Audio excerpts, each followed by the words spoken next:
Hello, everyone. I'll give you a moment to connect to sound. Hello, and welcome to the Brooklyn Rail's 1205th New Social Environment. I'm Chloe Stagaman, Director of Programs here at the Rail, and I have the extreme pleasure and privilege of being your MC today for a conversation featuring Gamaliel Rodríguez and Sofía S. Reeser del Rio.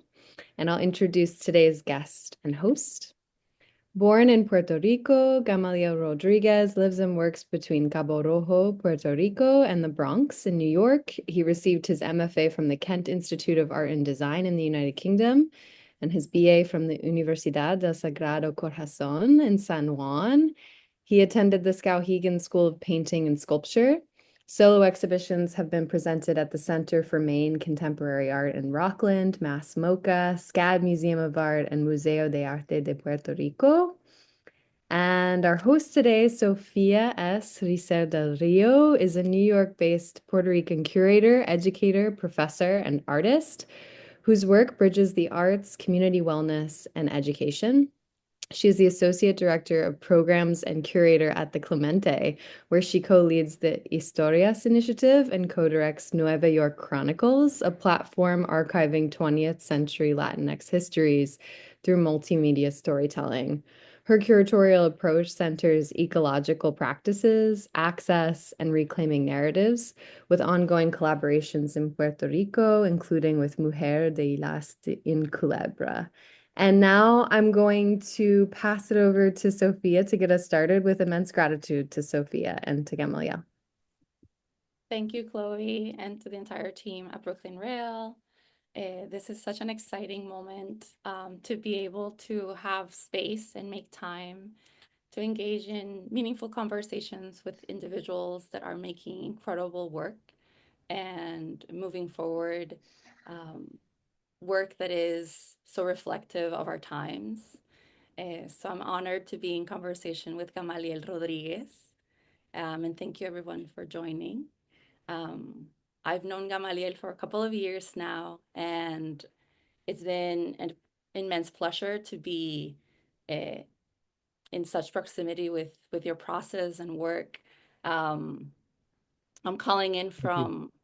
from France, a little far away, but I hear that you're in Puerto Rico, Gamaliel. That excites the warmth of the island.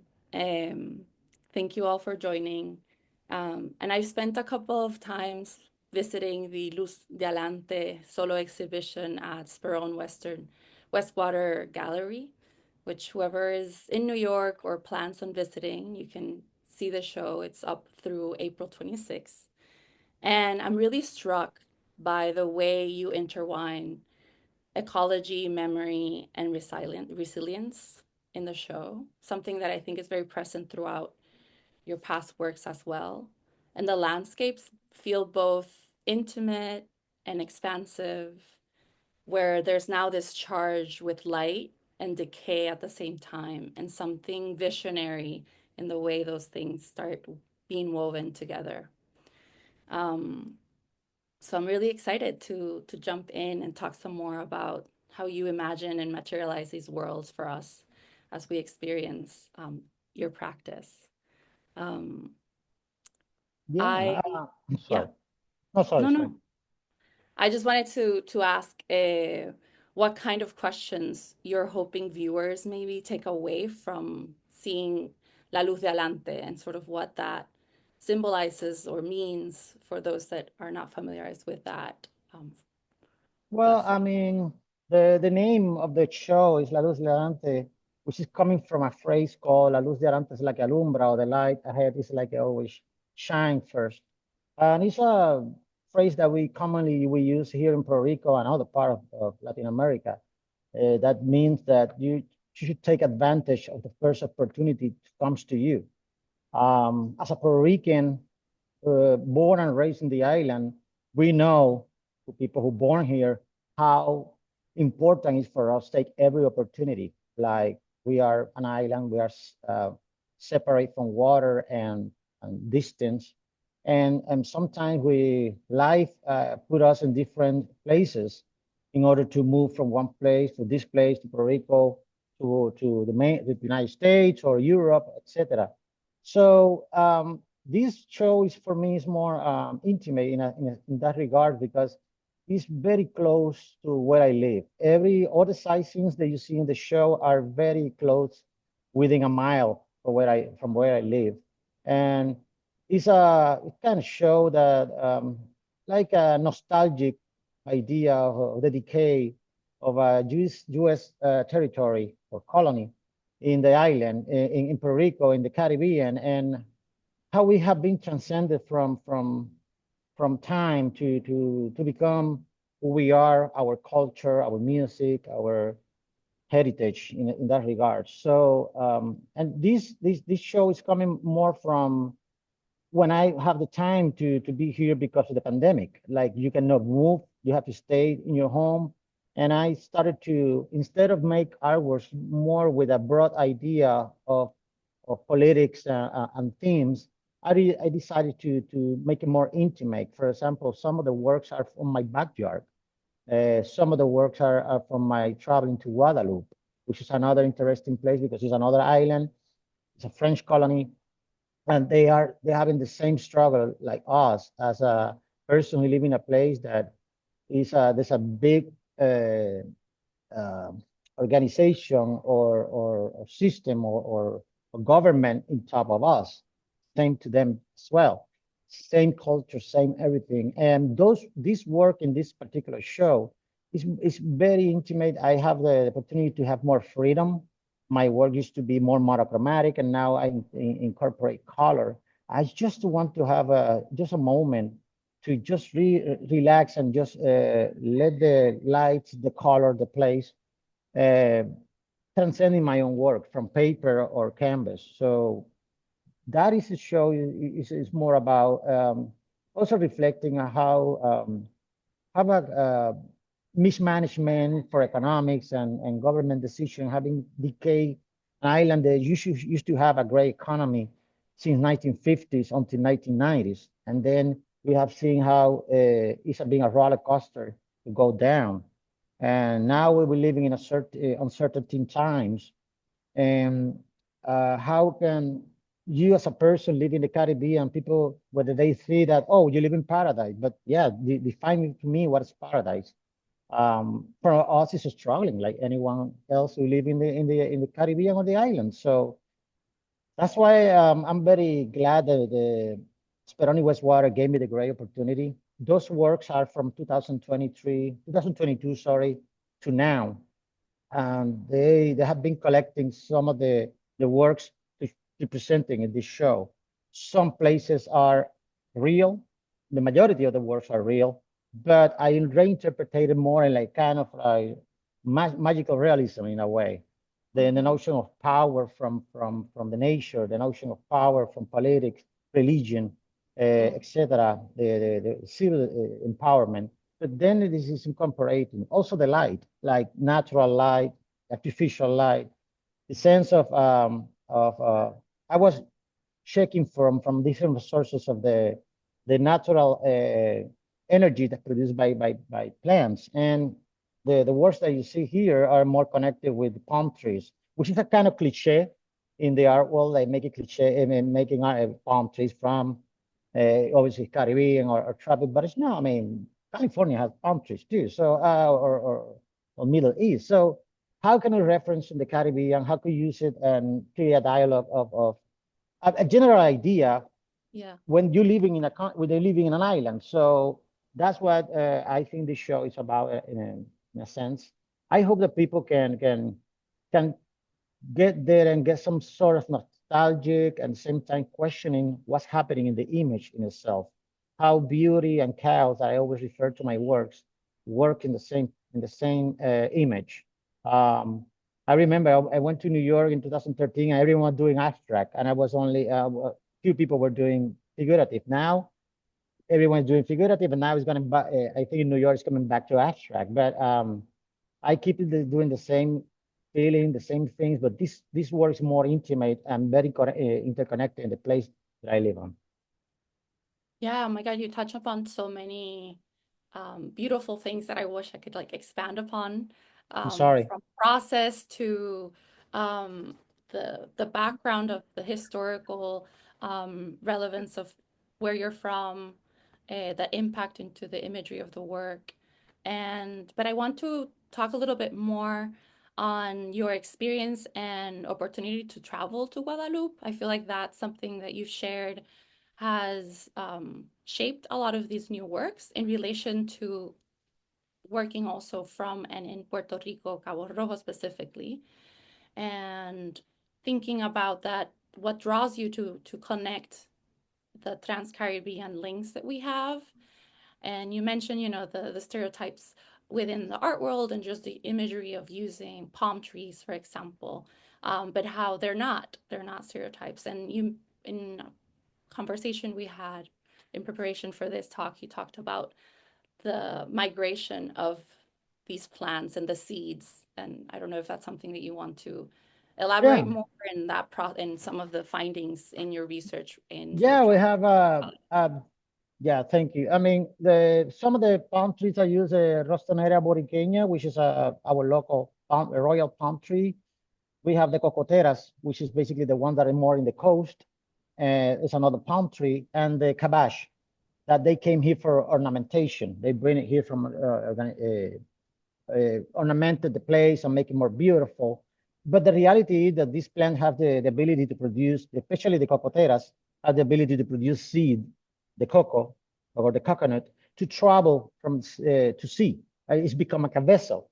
So it can that seed or the coconut can travel by water, by the current of the Caribbean Sea, and can land in another island or another cay, and if they have the right temperature, the right condition, the nutrients from the soil, they can grow and they create then this ecosystem. Same happened with, and I saw in that regard like immigrants, like they go into a place because of necessity to survival, and that's why I always kind of refer these palm trees to the immigration, that people need to move because of the things. I mean, Puerto Rico have been colonized since the Indians, or the native Arahuacos came from South America and surpassed different islands until they came to Puerto Rico, and then they moved to Española. So everything is a movement factor in human being, and the same as the nature itself. So I like to refer the coconut or the palm tree in that regard. And we're living, like I said again, at turmoil times, with immigration is trying to push it back, not only in the United States, but Europe as well. Mm-hmm. So how Puerto Ricans that are born and raised here, they have to move to New York or LA or Chicago to look for a better living or a better opportunity for jobs.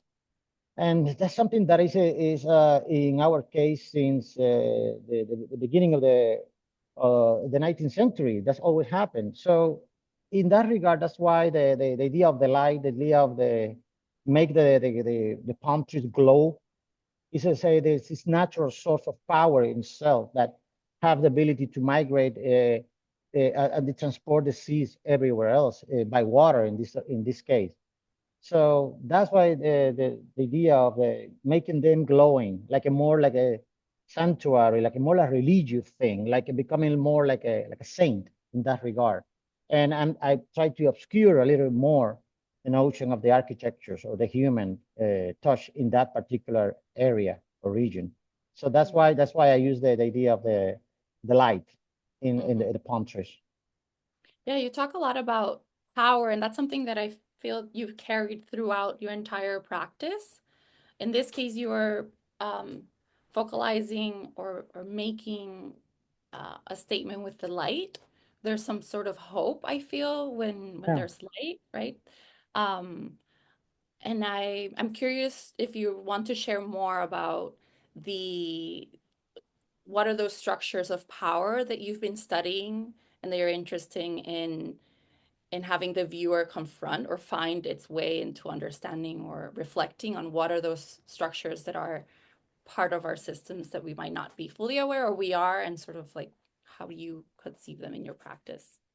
Well, I use the church a lot because the most important thing for religious thing is fear.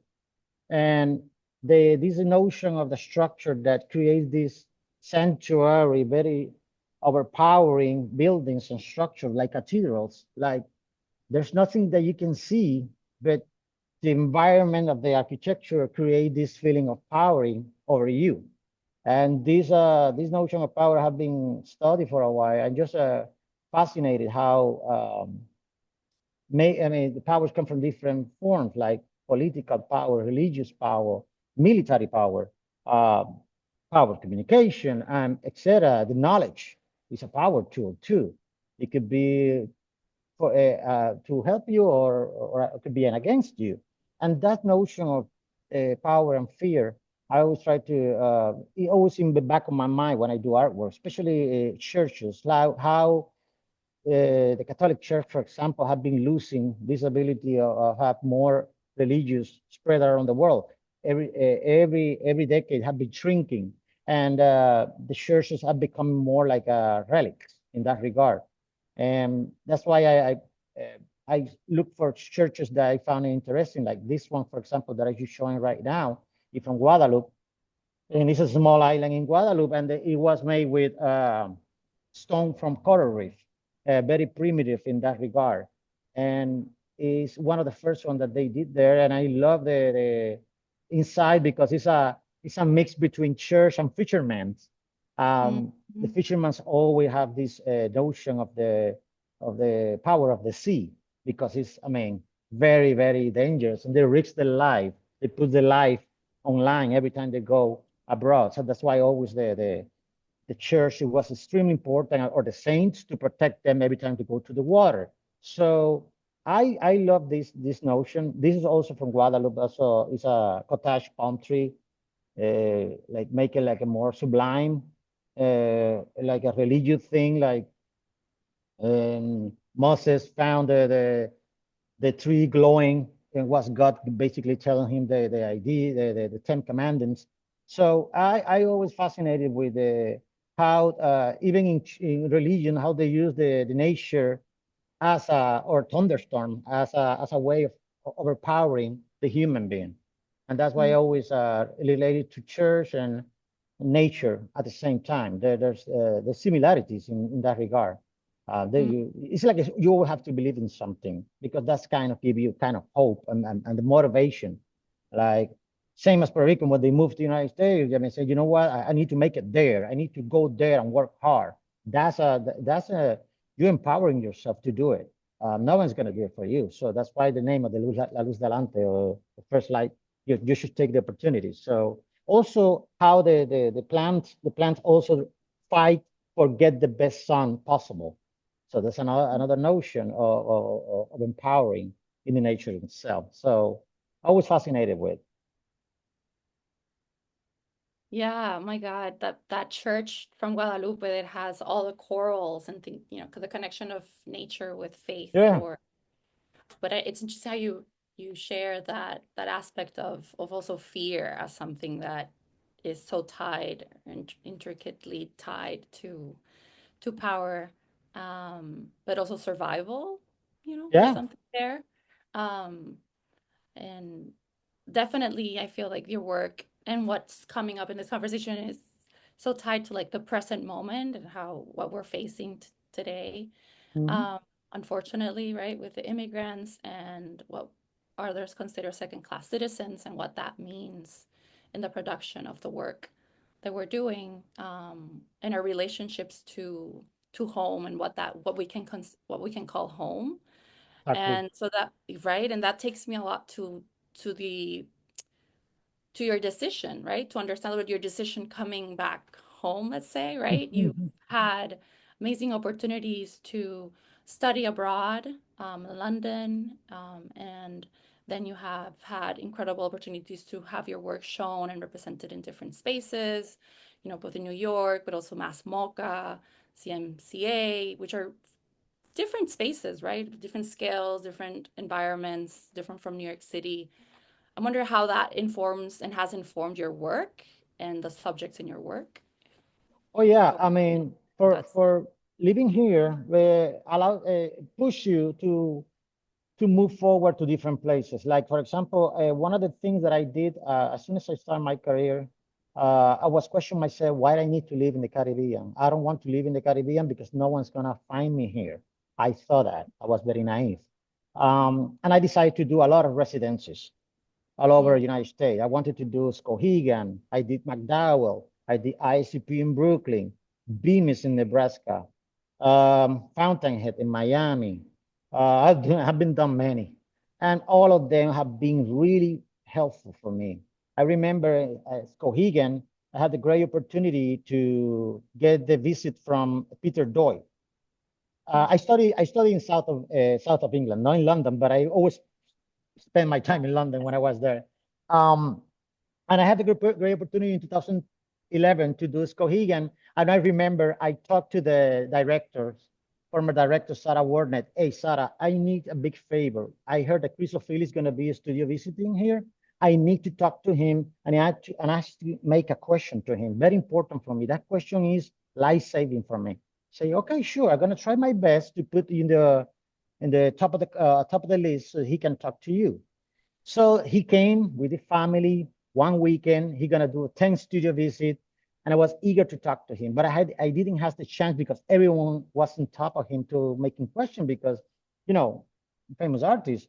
And I got the opportunity to be the first one. And that I remember was Saturday, 9 a.m. in the morning.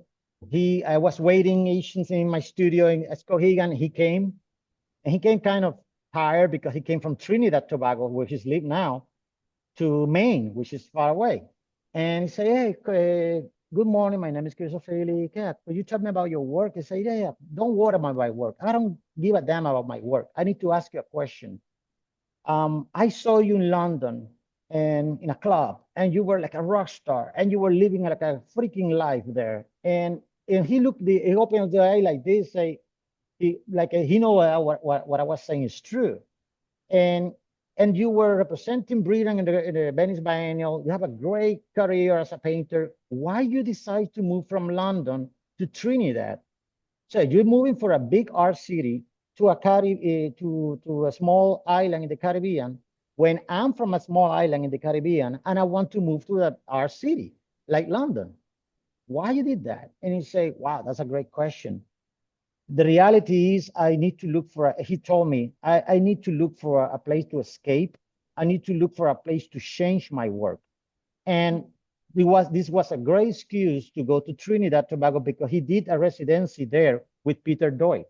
And he found a great excuse to go there, embrace the nature where he lived in, and incorporating into his practice.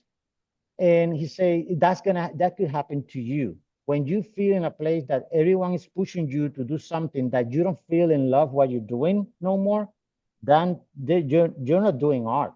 You do something else. So find a place that you enjoy and you have a joy for doing it, and make sure that you feel free to do whatever you want.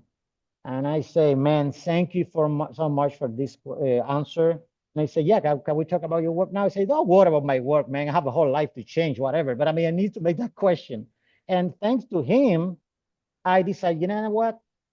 Damn, I'm going to live in the Caribbean and do my best. If he did it, why cannot? And then Alori Calzadilla from Puerto Rico represent United States in Venice Biennial. Then you have Melvin Martinez working with Yvonne Lambert in New York. Then you have Beatriz Santiago Munoz living in San Juan and making a great career in the United States and abroad.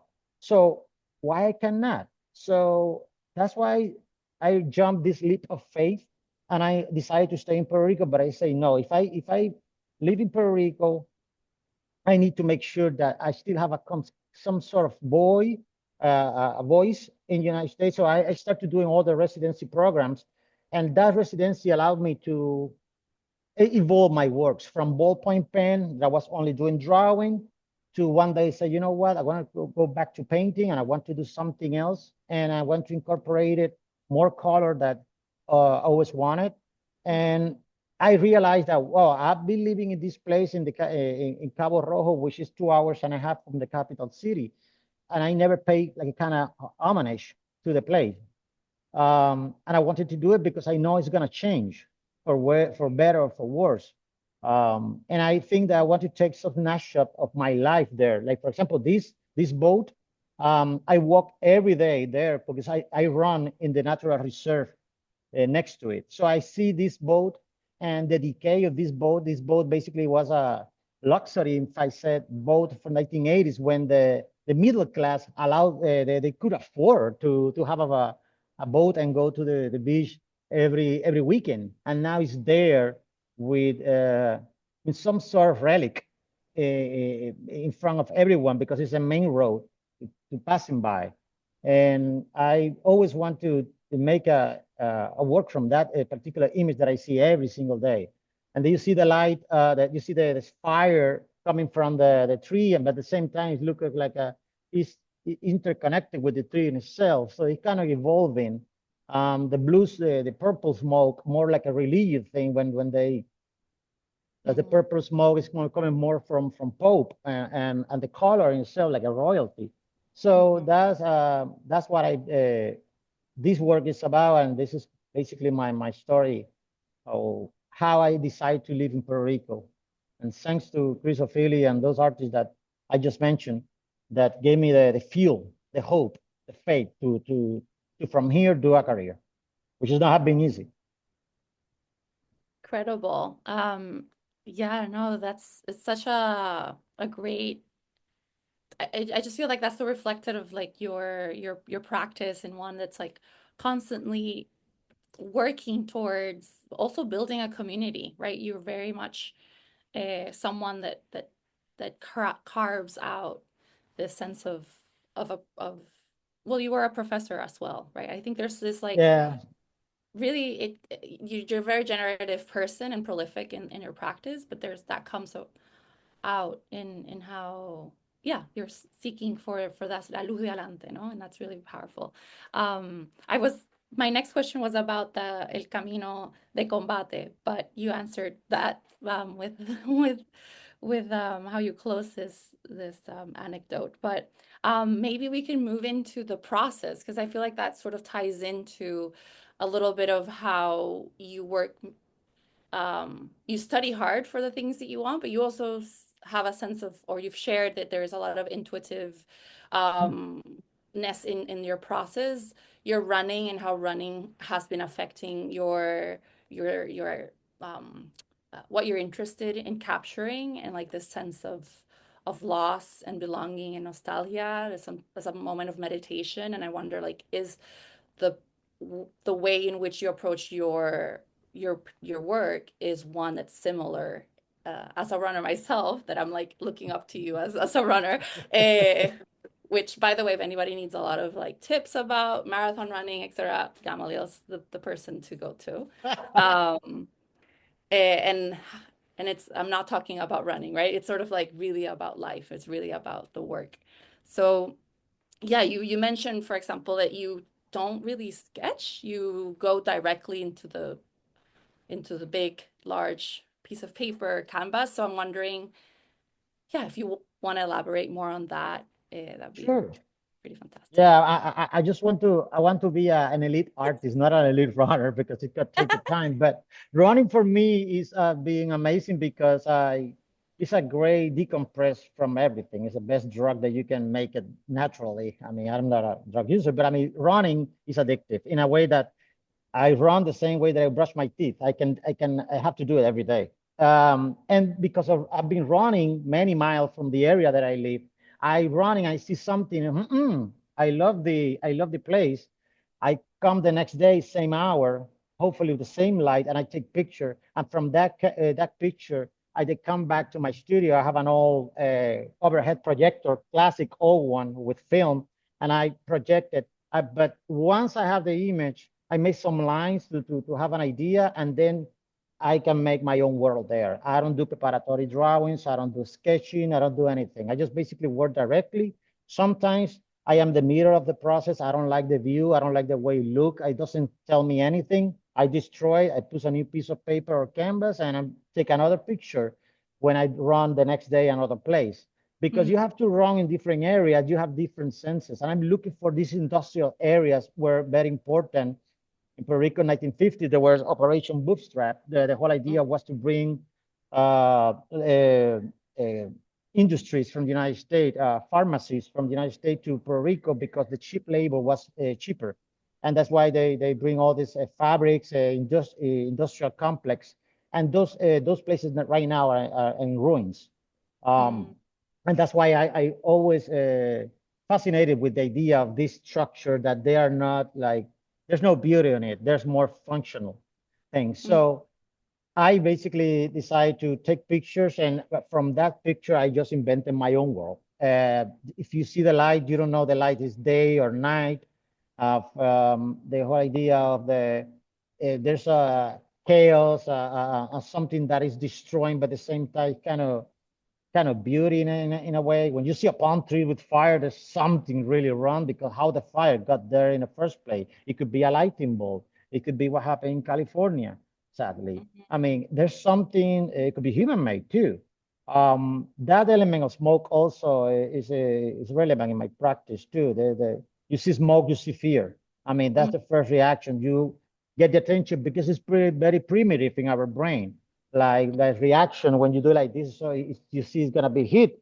That's a primitive that you have in our brain they call the primatic system. So that idea of defend, fear, and looking for any image that I found, I basically have been using for the past decade.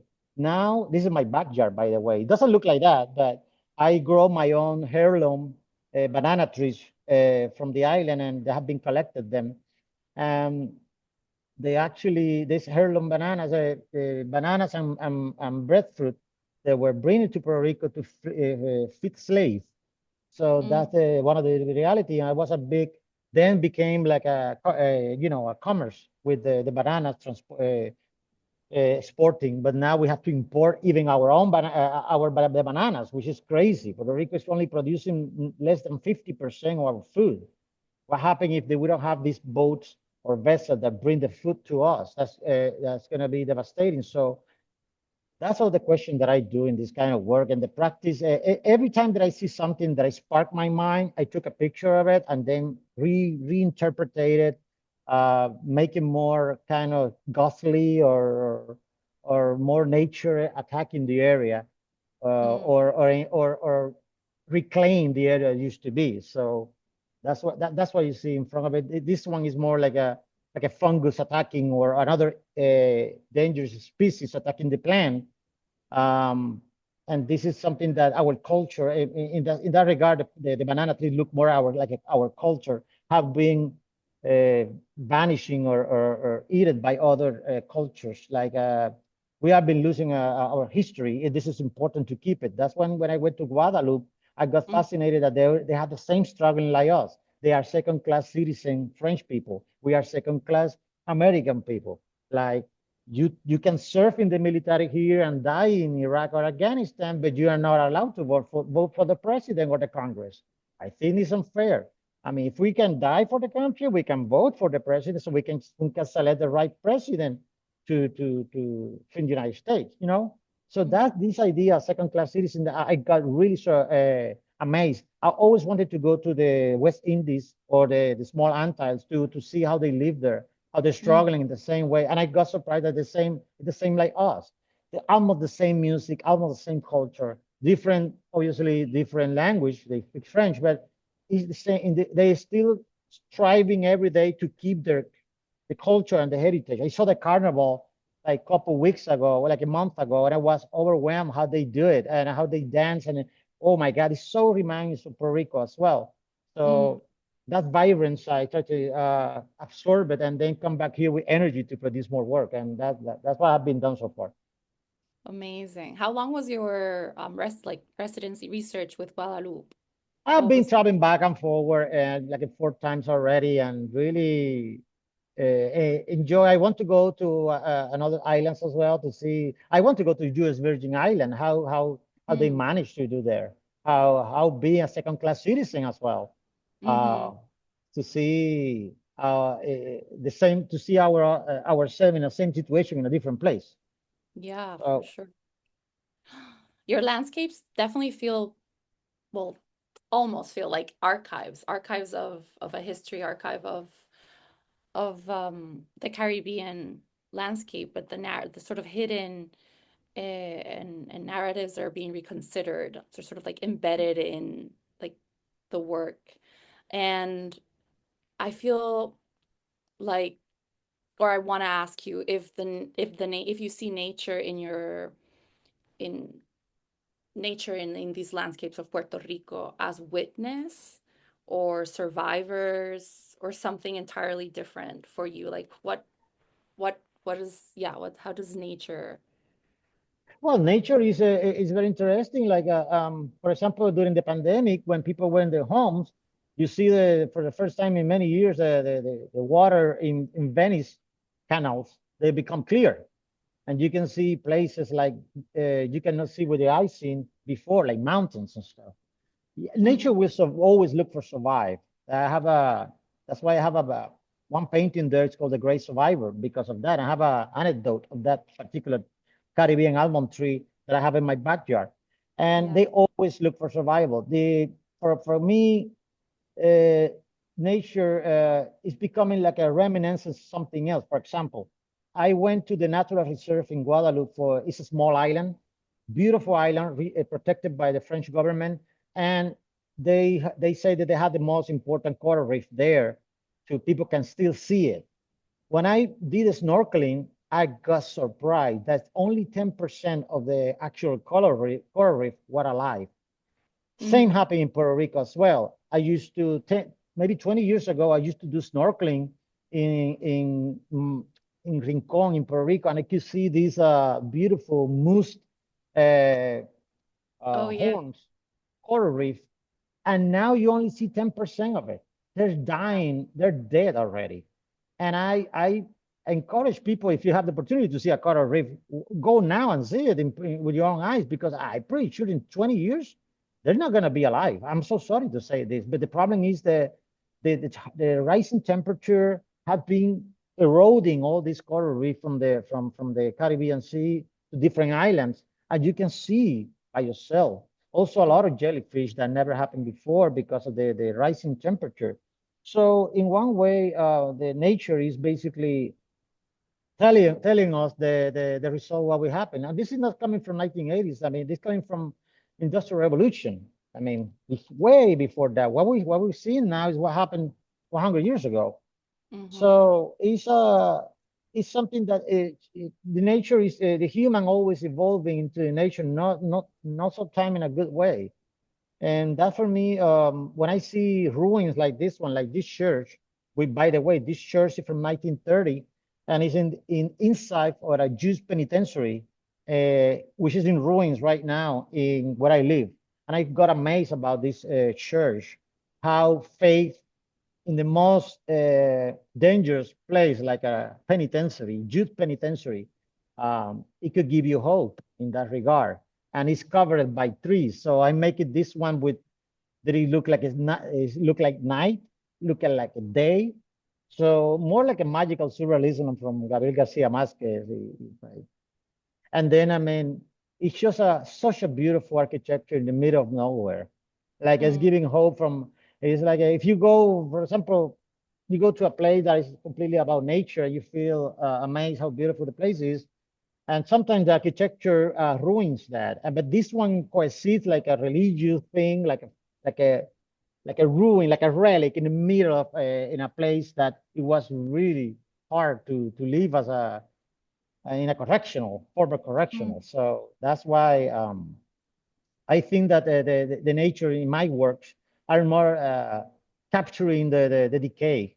But the interesting thing in nature in itself is gonna keep surviving. It's gonna evolve in a way or another. While human beings, that's gonna be different. Let's see how new disease and stuff like that is gonna transform Mhm. the way of thinking, especially the weather. The weather is getting hotter and hotter in the Caribbean. So I don't know how we're going to survive with air condition only. So yeah, I don't know if I answered your question, but No, you did for sure. And I think that you raised so many important um, topics, right? That we unfortunately will our next generations won't see. And so many of ours also have not really no. experienced the full potential of what a natural, like, healthy ecosystem is and looks like, and sort of that concern or that urgency to let us know, like, hey, this is decaying, this is part of the cycles, but it's also questioning, like, why is it happening in such a rapid way? Why are we still so disconnected from understanding or accepting the impact that we have on those spaces, on the natural environment, and sort of that almond tree that has been in your backyard for, I think you mentioned, like, more than 80 years or something, or 50 years, just by, and just knowing that that thing, that being is there, has been there, witnessing that environment. And now you are witnessing changes. And as you're running, you're seeing things change. I think that's really powerful, and it comes through this body of work. And that the installations at the gallery really work really beautifully to really, like, have us engulfed in those spaces, and Thank you. allow us to, like, meditate and see the structures and see the details. It's, like, really beautiful. And you touched upon, like, going back into painting and bringing in, this is like the new body of work that's been incorporating color. Wonder if you want to share some more of that, because I find it really mesmerizing, and it really adds this sort of aura of both nostalgia, but also just they're very seductive. They're Okay. really beautiful. Well, I And used to work only with black and white or blue mhm, and white colors. I used to do drawing only with ballpoint pen. The whole idea was the drawing looked more like a um, print, like etching or drawing point. I always fascinated with prints. They're so magical in that regard. And then in 2017, 18, I decided, after I did the pieces for that they were showing at the Whitney Museum, like the show No Existe un Mundo Post Huracán, curated by Marcela Guerrero. That I decided to add color and explode with color because it was a craving for me to actually every time that I come here, that I live in this area, the lights is so beautiful. I remember a German painter who came here. Oh my God, I forgot his name now. I gotta get the tip of my tongue. And he said, "My God, how you work here? Because the light is so beautiful that you want to be outside all the time. You don't want to be inside your studio." I say, "Yeah, that's true." And always that keeping in my mind because I say we're coming from a gray area. Everything is gray. It's a big mm, city like Berlin, but here you have so much beautiful light. That same happened with Christopher when he told me that one of the things that the first thing that he went to the rainforest and he got amazed by the colors and the greens and the yellow. And I say, you know what? Yeah, I would love to, even using adding color, especially the purple, more religious than ever. Try to avoid to use black and more into the purple color. Um, mm, and try to navigate towards that color in that particular, especially the smoke. And that I've been doing so far. I think my work's gonna change a little bit more. I like to see an exhibition and say, you know what, we need to change this. This is this. For example, this banana tree doesn't. I just invented. It's like my own hybrid. yeah. Like plants right now, especially the one that are producing fruits, they start to losing the ability to produce seed inside. So if you have a banana, for example, if you buy a banana from New York and you bite it and you're gonna see, you hardly can see any seed inside. What supposedly each banana could contain at least 100 seed inside. So I love New York because New York is a place that you eat well, but not almost nothing is produced there. Like Mm, the beef, not coming from there. The eggs or everything, even bananas. Because, but it's a magical city in that regard. They need a lifeline of transporting everything to get in that particular place. So the sustainability also for me is just a part of my practice too. And this particular word that you see right now is completely invented. I just mm, want to create my own bananas to be like more like a scientist rather than a painter. I just want to make something that people look at, and it's coming from a real plant, but I just transport it and change it completely. I never see something like this before. I mean, even though they are called white bananas, but I just invented them in that regard. Like, I think the near future, we're gonna start to see more evolving in species and especially in plants and food and everything. So Yeah, I I don't know. mean, I think that the work, it's not that subtle, right? I think that seductive is that the color is achieving is also to in a way a, a very smart way of criticizing the system that is creating all of this genetically modified foods, or Exactly. even yeah, the opportunity to now like choose different um DNA structures of your inbreds. You know, like there's so much that can be now modified at a core level that affects what we understand as real, or how the life cycles, right, will be affected, that we don't even know the consequences it'll have. But then in a political stance, like that work of the banana, like just that title is so um for someone that had this experience being from the other one, the one that's like the generic modify the white Yeah, banana, that that one. Yeah, yeah. yes. You know, it's like for someone that is from Puerto Rico, that is living in New York, for someone like yourself from Puerto Rico, living now in Puerto Rico, but an area, Cabo Rojo, that is populated a lot by, um, I would imagine, a lot Mhm. of outsiders, people that are coming from the United States, buying property or tourism, because it is such a beautiful, if no one has been, encourage you to go and travel.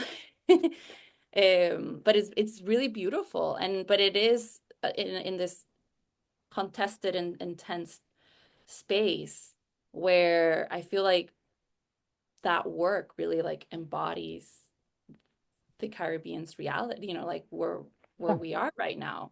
exactly. And this place is more like a tourist area for local people. It used to be like that. It had been transforming and evolving into a more like a tourist trap, if I say. Younger generation of Puerto Rican are buying properties, but the majority also are from people from 2022 law, which basically as a tax haven too. And I try to grasp this notion of how can a place can be transformed. A property, if I said, of the Mhm. as an island from the United States, and people can come here being tax haven. So they ingrained this hybrid idea. So that's why I'm making into the plants as well. Um, that's why I'm trying to record where I live and how this is going to be transformed maybe in 20 years. I hope no. And I hope that the younger generation could still enjoy the place in the area that we live in. I found this place called home, which is a place that you always want to come and return back. So yeah, and I know artists from other places of the world that will do the same. But this show give me the opportunity or the freedom to do that, rather to be more generic and more, politic topics in that regard. Mhm. Yeah, you mentioned this idea of freedom and color in the way that you've approached this new body of work, and I really feel that that's present. Um, and I know that you've been going to Guadalupe. You're interested in different exploring other islands as well. Um, how do you connect the islands through like the shared ecologies and colonial histories? Um, yeah. In the same, I mean, it's the same. We are struggling in the same way with a different language. It's just superb how everything, in one way, some of the island gets stuck in the past and have been evolved in itself. And for us, we're really having a hard time, both economic and political as well. Hmm. Um, this is something that I grew up in the 1980s. This was completely different. Everyone has opportunity to live here and don't move anywhere else because it was jobs. an opportunity to live here. I have a, a decent life.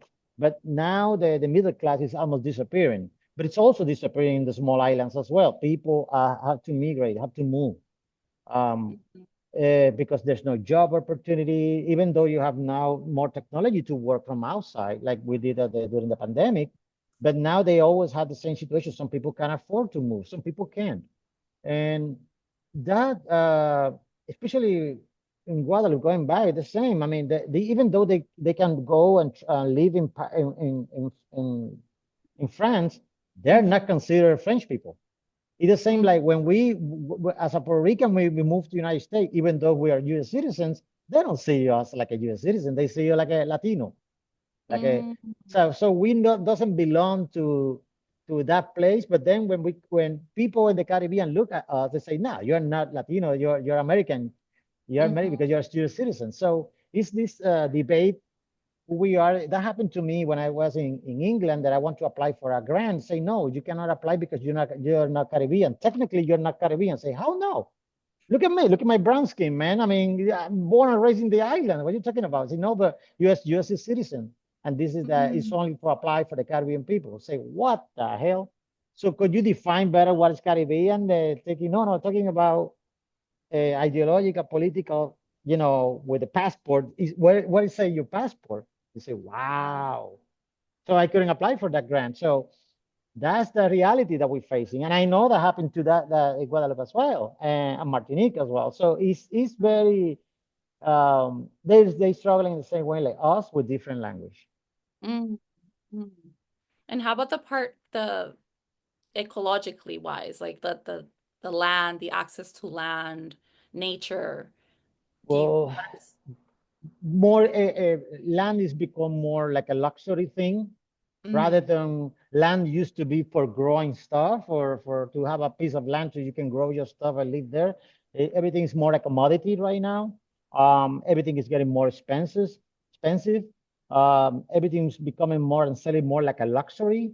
I would like to know what luxury is for them to know, because everything is more like a hot commodity. I need to have this piece of land. And I talked with a friend of mine who is also a realtor. He said, you know how many people from Europe, from the United States, even Latin America, they want to buy properties here with fresh water.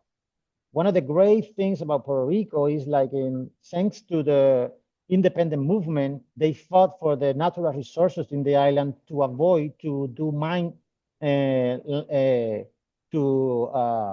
open the land to get the copper, the gold, all the, mining, to avoid mining here. Thanks to that, exactly. Thank you. Thanks to that, we still produce a lot of fresh water because we never move the land, the mountains, and keep it in the way they are, so we can collect a lot of fresh water. When you go to the small island, they bring water from the sea, which is very expensive to do it. And ecological way, they can, when they desalinize this water, they send the leftovers to the sea again, and it's more salted, and it can disrupt the whole ecosystem in the area. So Puerto Rico has a we are so blessed with those people who fought for us. Now we have fresh water that we can even export to the small islands, actually. So this is one example how minor thing could affect in the long term, especially water, which is the most important thing for life in this planet.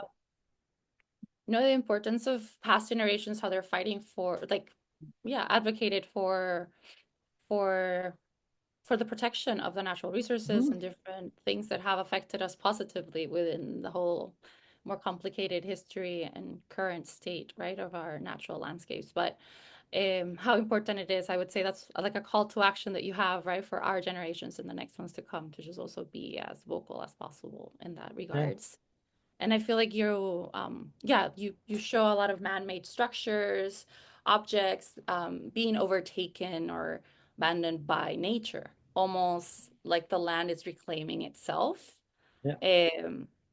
Do you see this as a kind of like justice or healing in your visual narratives, or am I No. I mean, when you see a boat out of the water, there's no purpose for it. It's like you lose everything. It's like you see a church like abandoned, but they lose the purpose of it too.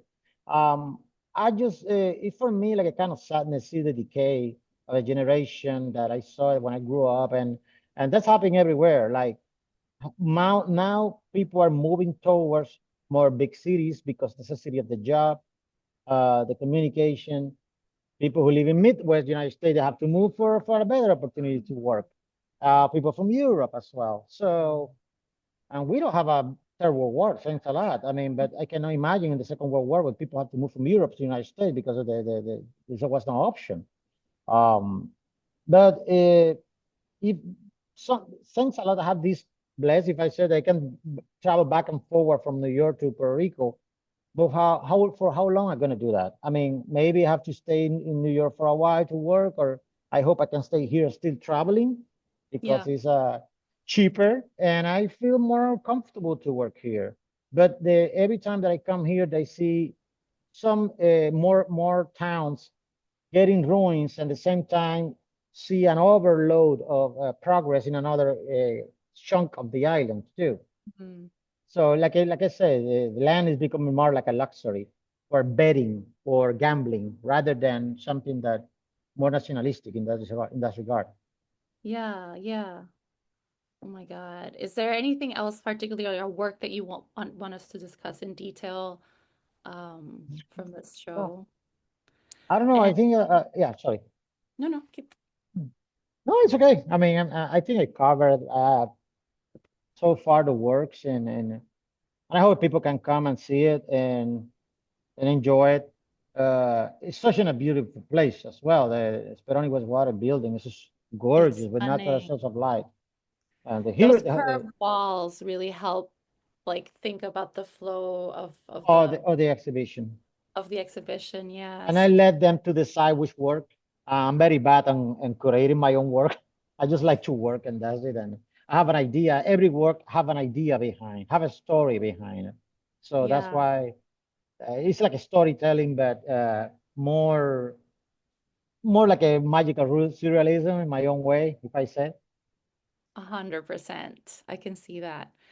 Um, yeah, I'm so grateful to have shared this moment with all of you and with you, especially Gamaliel.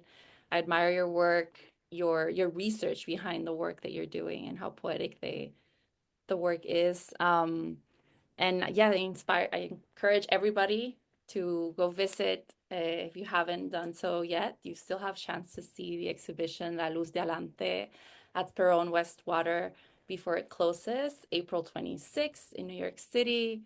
Highly recommend it.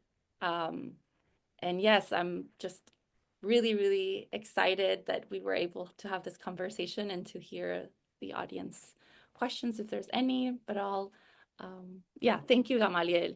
Can't No, my can't pleasure. thank you My enough. pleasure. Thank you and everyone who is watching it. Thank So you so much, Gamaliel and Sophia. This has been such a pleasure to listen to. We do have a few audience questions, and if you haven't had the chance to ask your question yet, there's a form in the chat where you can submit it, and I will turn to you next. The first question, well, this is less a question and a comment, but Amanda Reisman says, Gracias, Sofia y Gamaliel. Beautiful discussion, so thought-provoking. So just wanted to let you know that that came through. There's a question, anonymous question that says, you mentioned Chris O'Feely, Peter Doig. Who are the primary influences, can be artists or writers, who have informed your work, Gamaliel? Oh, wow. Artists like Paul Noble, he's from England. He's a great draughtsman. He always worked with large scale of paper and drawing. And he created this world called Nopson. And that shows for me was mind blowing. I got stoked when I saw it. I say, wow, they create his own world in paper, huge piece of papers. And that in one way influenced me as well. Here in Puerto Rico, definitely uh, Analdo Roche, Alore Calzadilla, like I said, Beatriz Santiago Munoz, she worked with video. Um, Daniel Ling um, from Loiza, which is a beautiful town. And this man at 70 years old is blasting right now. And that's give you a sense of hope for us, like Puerto Rican artists to make it into the mainland United States or abroad. For readings, listening a lot of podcasts. I like to, from science to how get better myself with my own age. I want to be the best of myself, my age. That's why I run. I say I want to make this career a long last and enjoy it as much as possible. So I'm taking care of myself. So if I can get 90, and then I can have 40 years to enjoy this career. Because now I think this is getting better and better. I'm so saying some stoked and happy, but at the same time, like I'm never satisfied or have been done. I want to work more. But this is the, I mean, this is all the artists I say, wow, I mean, my respect, because that they have been showing that everything is possible, even though it's not easy. Thank you for that answer, Gamaliel.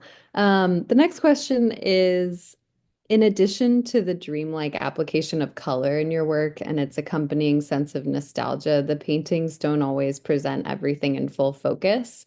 What role does the blur play in the work for you, or leaving things unfocused? Ooh, great question. Wow. I try to concentrate the focus point of the image in one particular place, whether it's a tree or a structure. I have been non-cooperating people, and I would love to. I think my next step maybe incorporating these figures in my practice. Um, I love the way the sky. I try to make it with spray paint. I was listening the other day a podcast that the orange that you see on the sunset is not only because of the how beautiful it is, but also the pollution in the air that those mini crystals and CO2 reflect the light. So that orange, purple, that you can see in the sunset, or that's because of that. And so it's not necessarily because is how beautiful it is and everything, but it's also come from contamination. So wow. So or the plastic that people have in the body now, like because even the fishes has plastic in it. So those things are very interesting. But going back to the question, I mean, I try to make this blur idea of the sky, no even using spray paint, the same way that I was listening about how the pollution in the air create those effect of light too. I don't know if I answered the question properly, but No, thank you so much. That was a great answer. Thank you for that answer, Gamaliel. The next question is from me. I am curious. I was intrigued to learn about the fact that you take photographs of these places and then make them a world of your own with color and light and gold. I loved that part of the conversation. And I'm curious about how you think about the original photograph later after the painting's finished, and how those two things coincide in your studio. well, I took pictures, and but the picture sometimes they're very basic. Mm. They are not. I'm very bad at photographer. I don't have a good eye for photography. I think that I sharp my eye when I do the artwork in itself. So Mm. I place the composition for me is more easy to work from something that I create rather than see. And I don't know, maybe I'm gonna do an archive for those photographs, but sometimes I erase them. I think that they're only a glimpse of what I saw, a snapshot. Sometimes for me, I'm driving, I see something, oh, I didn't took a picture of, so I try to get it the next day, and for some reason I don't get the image. But there's something for me that I always love photography in that regard, especially the old one with that you have to go to this red light inside. I took classes of photograph, and it was that idea to put the paper and do it like this and see the magic comes. We Mm. have been losing that. I mean, that I wish the younger generation student go to the proper photo, black and white photographic uh,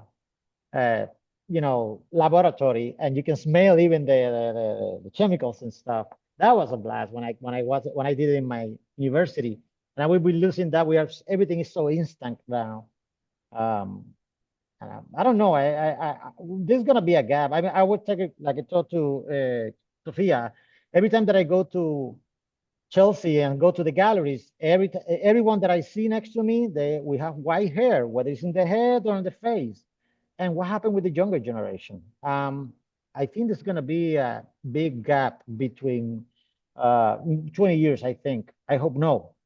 That we need to start to embrace people to come into exhibitions.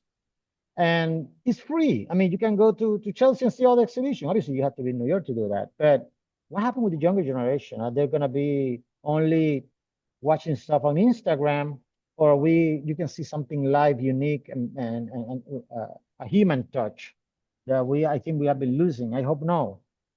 That's why this important is the Brooklyn Rail, because they create an archive, like a living archive that people can hear the artist in the first place. And if we're gonna lose that, we're gonna be so instant, like an instant coffee. The instant coffee never gonna be the same like good brew coffee, that's for sure.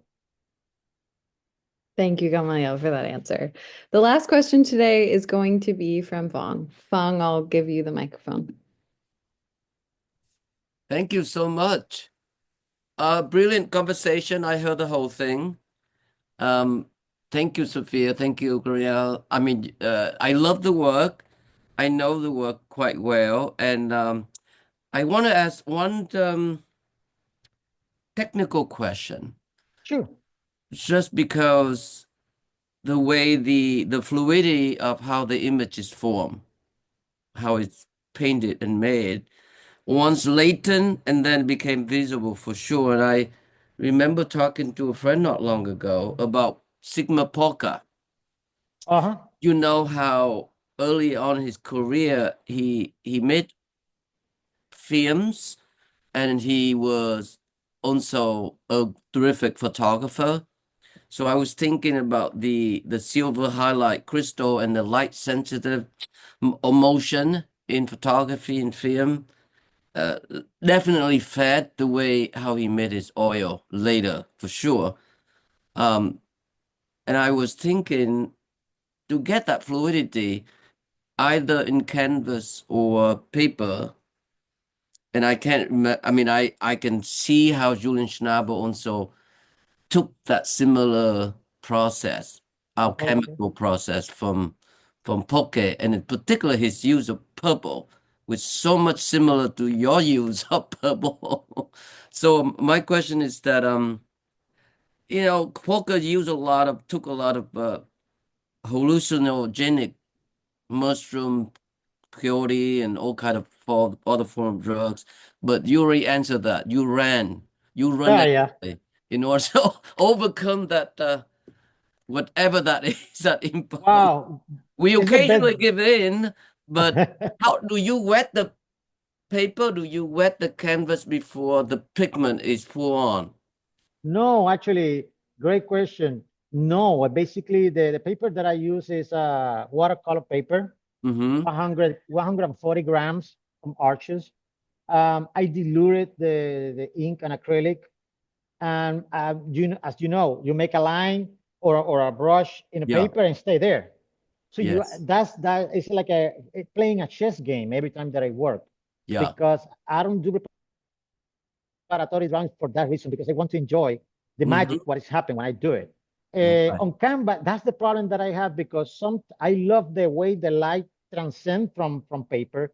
In doing Canvas, you have to prepare the canvas in such a way they can absorb the ink and the acrylic in the same way as paper. So you have to put more layers.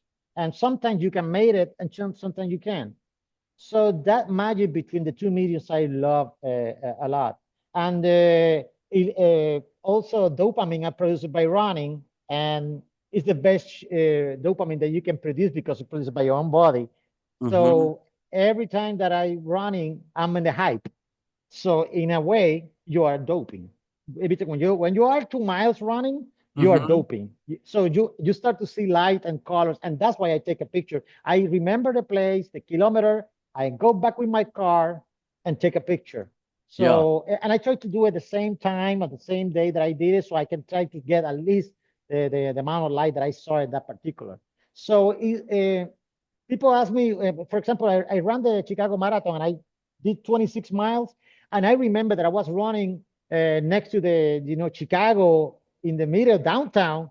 And because you're running and you have like 17 miles on you, it's like you are hallucinating. You see Chicago everywhere, people are Okay. cheering at you. You say, my God, and the color was just sublime. Yeah. And I try to remember that in that regards when I do my work. That's why when I as soon as I have an idea when I'm running, it's like I'm doping in that regard. And then I try to take a picture because I want to remember what I saw, the colors and everything that could happen too. But going back to the question, I try to use in Canvas, try to make a lot of layers and sand it to try Yeah. to make the pores.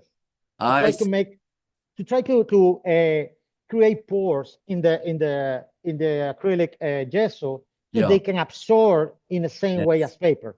Yes. Because I love the way the paper react with Right. like a watercolor. Yeah, That's so the paper you mentioned 140 pounds. Is that Archis Fabriano? Is it hot press or cold press? I use hot press because Hot it's press. more the cold press is more like you have more like a mountains and weather. I prefer Mhm. more smooth and I Yeah. use hot press. But the way absorb the water is gorgeous. Yeah.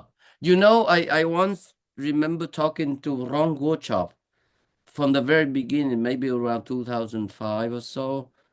And he was telling me that when he came to New York in 1953, he was a swimming instructor. Woo.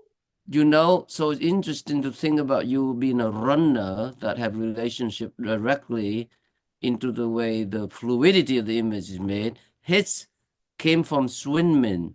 So the way that he able to create that incredible transparency in the way he painted with the oil, you know, on that concave convex canvas, you know, that he made.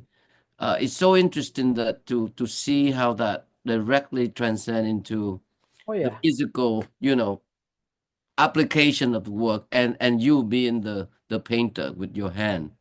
Actually, and this is very interesting talking to you because the works that I did black and white or black on blue Yeah. was when I did it before I started to run. When I started to run, that I have been running for 7 years now, everything color pop up, all the lights come up in that regard. And this is, I can interconnect in that regard too, because the way you see the color is completely different when you're running high. When I Yeah. say running highs, they call it the running highs when basically your heartbeat is up and you're basically in the middle of the run. And Mm-hmm. this is completely transform you, change completely your perception, just sleep better so you can have better notion of what you're doing. Great. Maybe I should go back playing ping pong. Thank you so much. Yeah. I Thank you. appreciate Thank I you. appreciate Back to you, Chloe. Thank you, Fong, for that question. Well, that's going to conclude today, but I want to say thank you again to Gamaliel and to Sophia for this. My pleasure. My pleasure. It's been such a pleasure. And if you are in New York, please go by Speroni Westwater to see the show. I'd like to say thank you to Natasha from their team who's been so helpful in preparing for today and providing the images that we looked at. I'd also like to thank the Terra Foundation for American Art, who sponsors the New Social Environment Program and makes conversations like this one possible. They also support our archive, where this will be on YouTube very soon. The Rail has been free and independent for 24 years. A donation directly supports us, our writers, our staff, and our operations. You can support our work at the link in the chat.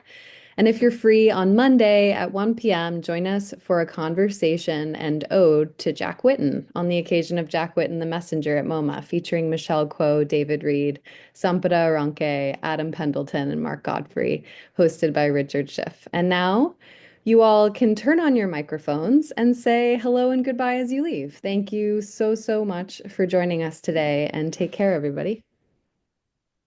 Hi. Bye. Thank you. Gamaliel. Bye. Thank you, Thank you. Thank you, Thank you so Sophia. much. Thank you. Thank you so much. Congratulations on the show. Thank you, sir. Appreciate it, sir. Thank Go you. see the show, everybody. For those who haven't seen it, please go see it. I'm going there tomorrow. Thank you, Sophia. Thank you, Thank Gamaliel. you, Sophia. Thank you, Thank you, Gamaliel. sir. Thank Bye, you. everybody. Gamaliel. Thank Have you. a great weekend.